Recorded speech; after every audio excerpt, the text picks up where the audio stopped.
very lovely morning to you. This is TOS TV, your digital first Pan-African news network. I'm Musaze Isesele, and this is TOS News Update.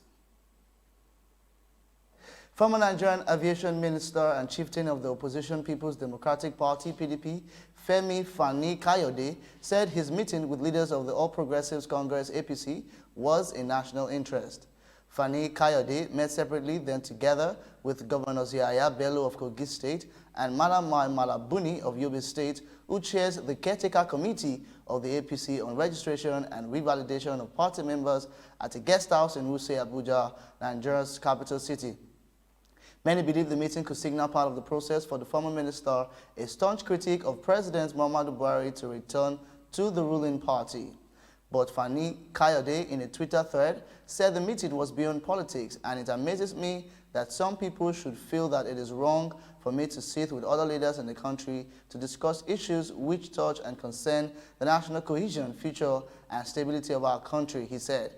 He went further to say, and I quote, "This is a time in which we must set all our differences aside, build bridges, and come together as one, lest our country drifts into fratricidal, butchery, and civil war." He said it is right proper for them to talk and to attempt to join hands across political, religious, and regional lines to save Nigeria. The former minister said he will never compromise or jettison his core fundamental principles for any reason. And he said, "I stand firmly on my honesty held opinion that we need to ensure equity, justice, and fairness in this country for it to survive." The personal assistant to Taraba State Deputy Governor Alhaji Bala has been reportedly abducted by gunmen. A family member told newsmen that Bala was kidnapped at his residence in the Sambo Gari area of Jalingo at around 1:30 a.m. on Tuesday. The source revealed that the gunmen stormed the area, releasing sporadic shots for almost 30 minutes before running away with him. The source revealed that the kidnappers are yet to communicate with members of the family for any form of ransom.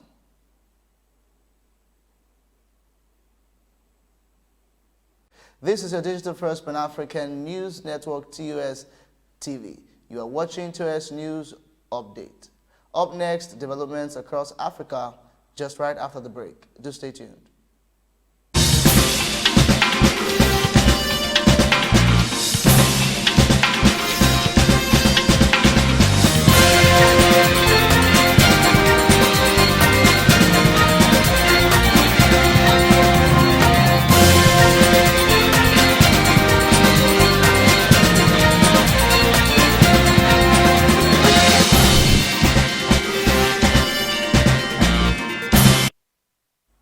Thanks for staying tuned. The World Health Organization, WHO, has warned against jumping to conclusions about the efficacy of coronavirus vaccine. This is after a South African study suggested that the AstraZeneca jab was less effective against a local variant of the virus. But experts are hopeful that the vaccine will still be effective at preventing severe cases.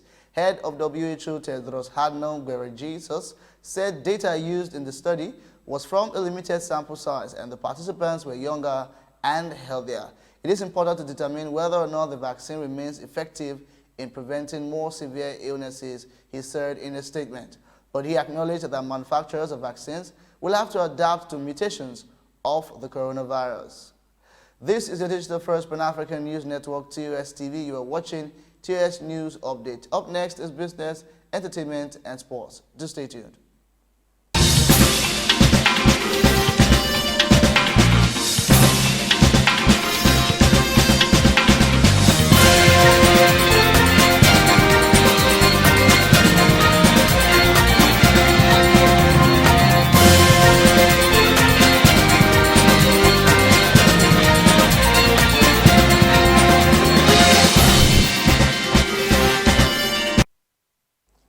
Now in business, the Federation Account Allocation Committee, FAAC, disbursed the sum of 604 billion naira to the three tiers of the Nigerian government in November 2020 from the revenue generated in October 2020. This is stated in the Federal Account Allocation Committee report for the month of November 2020, recently released by the National Bureau of Statistics, NBS.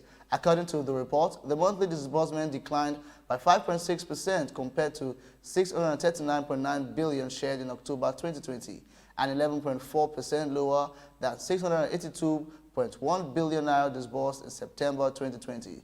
Delta State received the giant share in the month of November 2020 with a total allocation of 14.2 billion naira, representing 8.13% of the total disbursement.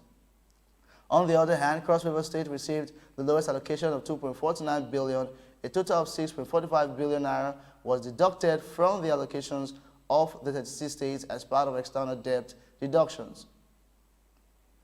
And now in entertainment, Mary Wilson, one of the original members of the Supremes, the 1960s girl group that helped establish the Motown sound and propel Diana Ross to superstardom, has died. She was 76. Wilson died Monday night at her hometown in Las Vegas, and the cause was not immediately clear, said publicist Jay Squires. The group's first #1 million-selling song, Where Did Our Love Go?, was released June 17, 1964. Touring at the time, Wilson said there was a moment when she realized they had a hit song. And now in sports, Maya Sherif became the first Egyptian woman to win a main draw match at a Grand Slam when beating France's Chloe Paquet at the Australian Open on Tuesday. The 24-year-old, who is currently ranked 131 in the world, beat 187th ranked Paquet 7-5, 7-5 in Melbourne. The Egyptian was delighted to get a first Grand Slam win under her belt after losing to Czech Republic's Karolina Pliskova in 3 sets at last year's French Open.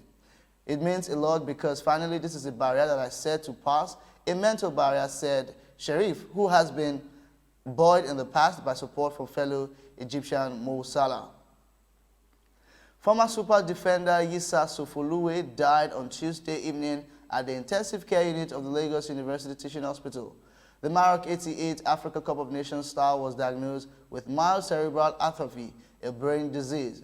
For over 5 years, between 1983 and 1988, Yisa Sofoluwe, TOS News also gathered, held the right fullback position of the Super Eagles and played actively at the 1984 and 1988 African Nations Cup.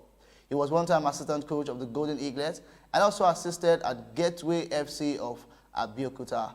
May his soul rest in peace. And that is TOS News Update on your digital first Pan-African news network. For more updates, visit our website www.tostvnetwork.com. Follow and like TOS TV Network on Facebook, Twitter, and Instagram, and remember to subscribe on YouTube channel. Do stay tuned and enjoy more programs on TOS TV. I'm Musa Zeh. Thanks for watching.